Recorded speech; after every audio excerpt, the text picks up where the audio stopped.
If you own your home outright right now, no mortgage, no bank breathing down your neck every single month, congratulations, you did everything right. But here is something almost nobody tells you: that paid off house, the one thing you worked your entire life to earn, could be the exact reason the government ends up taking everything you own, not through a scam, not through identity theft, through a completely legal program that most retirees have never even heard of until the day it's too late to do anything about it. In the next few minutes, I'm going to walk you through exactly how this trap works, who it's already happened to, and the one decision you need to make right now today to protect your home before that door closes on you for good. Welcome back to Retire Rich News, the channel built for people like you, people who worked hard their whole lives, saved every dollar they could, and just want to keep what's theirs once they finally reach retirement. If that sounds like you, stay with me, because what I'm about to explain could be the difference between your family keeping your house or losing it completely the moment you're gone. Let me tell you about a woman I'll call Carol. Carol is 74 years old, and for 32 years she lived in the same 3-bedroom house with her husband Frank. They paid that house off back in 2008, right before the financial crisis hit, and for the next decade and a half it was the one thing they never had to worry about. No mortgage payment, no landlord, no rent increases, just a paid-off roof over their heads and a home worth around $310,000.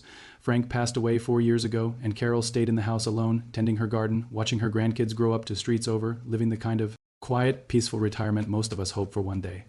Then last year, Carol had a stroke. She needed long-term nursing care, and like millions of seniors across this country, her savings simply weren't enough to cover it. Nursing home care in most states now runs somewhere between $8,000 and $12,000 a month. Carol's Social Security check and her small pension didn't come close to covering that, so her daughter did what most families in that situation do. She helped Carol apply for Medicaid to cover the nursing home costs, and Medicaid did step in. It paid for Carol's care for the rest of her life. That part of the story sounds like a relief, doesn't it? Here's where it quietly turns into a trap almost nobody sees coming until it's standing right in front of them. Because Medicaid isn't free money. In most states, once a Medicaid recipient passes away, the state has the legal right to come after their estate to recover every single dollar it spent on their care. This is called the Medicaid Estate Recovery Program, and your paid-off house is usually the very first thing on that list. When Carol passed away earlier this year, her daughter expected to simply inherit the family home, the way it always works in the movies. Instead, she got a letter from the state demanding repayment, and the only asset large enough to cover that bill was the house. The same house Carol and Frank spent 32 years paying off dollar by dollar. The house that was supposed to become the family's legacy. Gone, sold, just to pay back a program that was supposed to be helping her, not quietly building a bill against her family's future. Here's what makes this even more dangerous. Most people assume that because their house is their primary residence, it's automatically protected, no questions asked. It is not. Primary residences are typically exempt while you're alive and actively using Medicaid benefits, but the moment you pass away, that exemption disappears, and the state can place a claim directly against your estate, including your home, to recover what it paid out, and it's often not just nursing home costs either. In many states, this can also include the cost of home health aides, hospital stays connected to long-term care, and other forms of medical assistance you received in your final years. The bill can quietly grow into hundreds of thousands of dollars over time, and your family often won't find out the true size of it until after you're already gone. Here's the part that should genuinely concern every single person watching this video. This isn't some rare, freak situation that only happens to a handful of unlucky families. Long-term care is quietly becoming one of the biggest financial threats facing retirees in this entire country. A large share of people who reach their mid-80s will need some form of long-term care before the end of their life, whether that's a nursing home, an assisted living facility, or in home care. Most people simply assume Medicare will cover it. In reality, it usually does not, or it only covers a very short stretch of time right after a hospital stay. That gap between what Medicare actually covers and what long-term care actually costs is exactly the gap Medicaid steps in to fill, and it's exactly the gap that creates the estate recovery trap we're talking about today. This isn't some niche issue buried in fine print somewhere. It's quietly becoming one of the single biggest threats to the average families. Inheritance. A lot of people watching this are probably thinking, well, my house is just in my name, surely that protects it somehow. It doesn't. Some people think because they're married, their spouse automatically inherits the house with no strings attached. That part is partially true. There are real spousal protections in place, often called a community spouse resource allowance, which generally allows a healthy spouse to remain in the home while the other spouse receives Medicaid-covered care. But once both spouses have passed, the state can still come back and file a claim against whatever is left. The protection is often a delay, not a permanent shield, and that distinction is exactly where families get blindsided. Now, before you panic and assume there's absolutely nothing you can do, let's talk about timing, because timing is genuinely everything here. Medicaid uses something called a look-back period, typically around 5 years, during which they review your financial history before approving your application. If you transferred your house, gifted money, or moved assets out of your name specifically to qualify for Medicaid during that window, you can be penalized with a delay in coverage, sometimes lasting many months or even years. This is exactly why waiting until you're already sick to start planning is the single biggest mistake retirees make.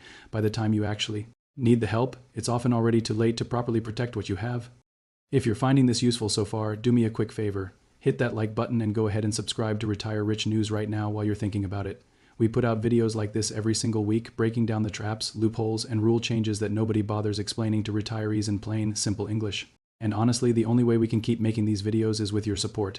It takes about 2 seconds, and it genuinely helps this channel reach more families who need to hear this before it happens to them too. Okay, let's get back to it. So what actually protects a family in Carol's situation? The most common strategy elder law attorneys recommend is setting up an irrevocable trust well before any long-term care is ever needed. Once a home is placed inside certain types of irrevocable trusts, and assuming the 5-year look-back window has already fully passed, that property is generally no longer counted as part of your personal estate, which means it's typically protected from Medicaid recovery after you pass away. The key word there is irrevocable.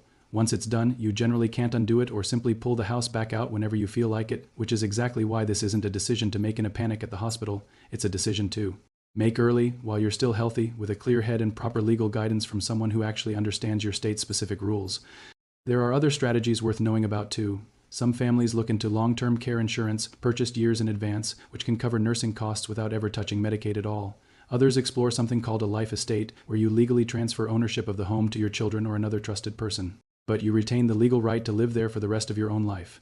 Every single state handles these rules slightly differently, and Medicaid law genuinely is one of the more complicated corners of elder law in this entire country, so nothing in this video should be taken as personalized legal or financial advice for your specific situation. What I can tell you with confidence is this: an hour spent with a qualified elder law attorney today is infinitely cheaper than losing your home tomorrow. Let me give you a second example, because Carol's story isn't unique, it's actually incredibly common.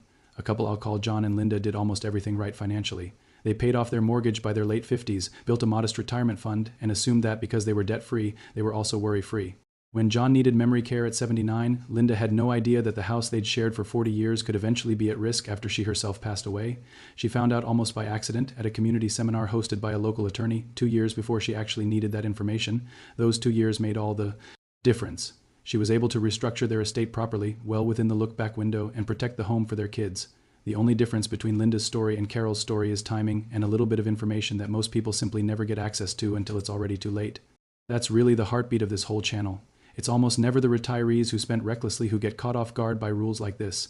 It's the disciplined ones, the savers, the people who did everything right by the old rules, who end up blindsided by new rules nobody ever bothered explaining to them in plain English. Think about everything that goes into paying off a house over 30 years, the vacations you skipped, the extra shifts you picked up, the years you drove the same car a little longer than you wanted to, just so that mortgage payment got smaller a little faster. That sacrifice deserves to actually mean something for your family at the end of the day, not get quietly erased by a government program nobody explained to you in plain language. If you have aging parents, or if you yourself are sitting in a paid-off home right now feeling completely secure, I want you to actually pause for a second after this video ends and ask yourself one honest question. Do you actually know what happens to your house if you or your spouse ever need long-term care? Not what you assume happens? What actually legally happens in your specific state? Because the gap between those two answers is exactly where families like Carol's end up losing everything they spent a lifetime building. A few practical next steps if any of this hit close to home. Start by looking up your own state's specific Medicaid Estate Recovery rules, since they genuinely do vary quite a bit from one state to another, and what's true for your neighbor in a different state might not apply to you at all.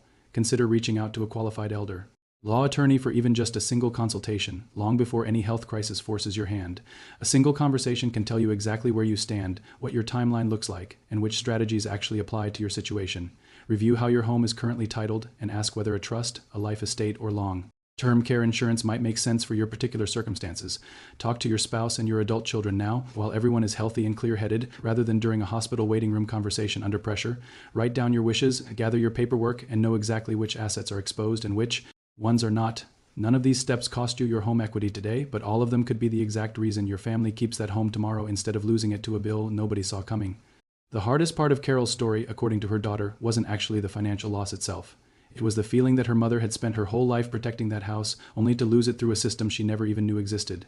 That's the real cost of staying uninformed. It's not just the money, it's the years of work and sacrifice that quietly get erased because nobody explained the rules in time. That's exactly why we make videos like this one every single week here on this channel. Before you go, 2 quick things. First, drop a comment down below and let me know which state you're watching from, because Medicaid rules really do shift quite a bit from state to state, and seeing where everyone's tuning in from helps us know exactly which states to cover in detail in upcoming videos. Second, if this video opened Your eyes even a little bit? Go ahead and share it with someone in your life who owns their home outright and is heading into retirement themselves. This isn't the kind of information that should sit locked behind a paywall or an expensive law office consultation fee. It should be something every single family knows before it's too late to act on it, not after. This has been Retire Rich News. Thank you for watching all the way to the end. That genuinely means a lot to us, and it tells us we should keep digging into these overlooked rules week after week. If you've made it this far, you clearly care about getting this right for your family, not just for yourself, and that already puts you ahead of most people who never even think about this until they're standing in a hospital hallway making decisions under pressure. Take what you learned today, talk it over with the people you love, and take even one small step this week toward protecting what you've worked your whole life to build. We'll see you in the next video, where we're breaking down another rule the system quietly hopes you never find out about.